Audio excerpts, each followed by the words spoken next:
Hi, Jack Heath here, and welcome back to HRCU Today. Thanks for being with us. Looking forward to our segments today. We're going to remember Rochester's own James Foley and an upcoming road race to honor a foundation that his mother and family are working very hard for other conflict journalists from America in the world today.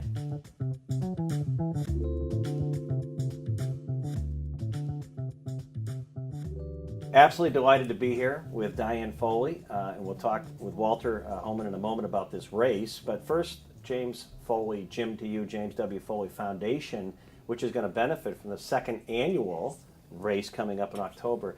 Diane Foley, thank you so much for being with us here on HRCU today. Tell us a little bit about the foundation and the work and why it's important to you and your family today. We're so grateful because it was obvious to me very shortly after Jim's death that Jim would have wanted some good to come out of the tragedy.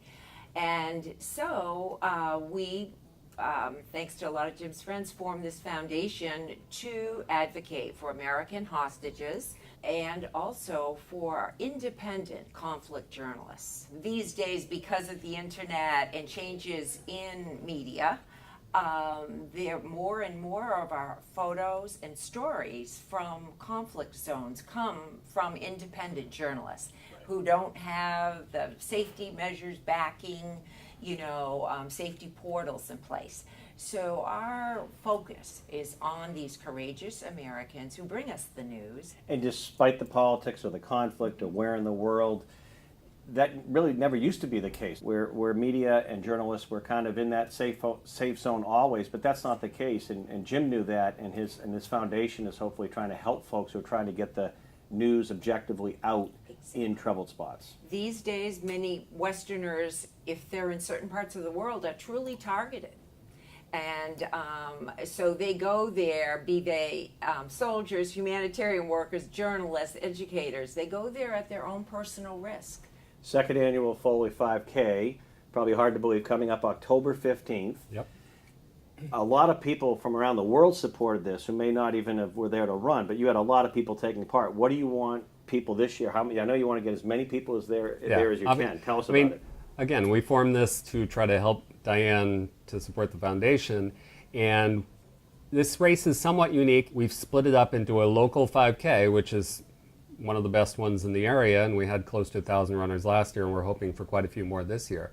And then at the same time, we offer a virtual run where people sign up anywhere around the world, and we mail them shirts, and they run that day and share it on social media with the hashtag #IRunForJim.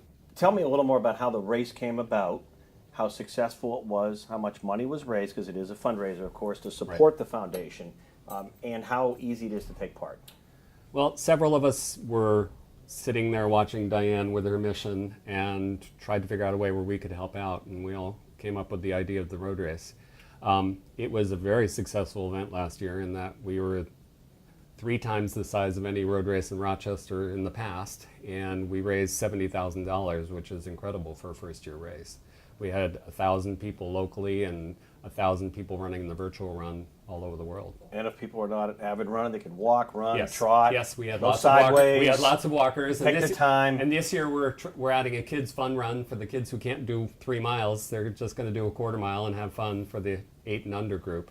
But it's definitely walkers, anybody who wants to come. Well, it's nice to know that the memory and the life is vibrant still in terms of how Jim lived and what he would have wanted. You're both from Rochester, not far by. So how important is it for the community to also locally be supportive for you? Well, we're definitely tied to HRCU because Brian Hughes is on my committee. So it's definitely tightly tied. But it's very important. I mean, we've known Diane forever and Jim, and so it's a way for the community to get together as a whole. October 15th, coming right up. October 15th, FoleyRun.org. And Diane Foley, before we let you go, just the other folks that are doing what Jim did for work, and what I knew as a guy in the media about your son was he seemed very passionate about what he did. The work that your foundation is doing, just elaborate a little more on trying to help other folks like your son out there in terms of the work they're doing and trying to be safe. One of Jim's childhood friends did a marvelous documentary called Jim, the James Foley Story. And this brings up a lot of the issues being faced by conflict journalists today.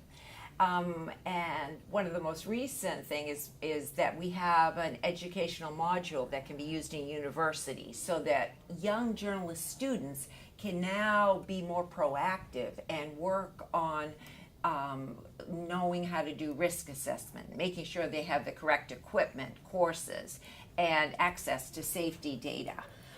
So this is one of our biggest initiatives. It was out for 1 week. We already had 36 universities on board. Is it gratifying to see this turnout and support for what we hope on October 15th will be a great second annual? Lifted us up. That was this year would be Jim's 42nd birthday. So it's just a way to celebrate his goodness and that of so many others who've gone before us and paid the ultimate sacrifice. And Walter, the website again? FoleyRun.org. You have that memorized. I've said it a million times. Thank you so much, an honor. Thank Appreciate you. it. Thank you very much. Thank you. Thank you. Thanks for Back your with more of time. HRCU right after this.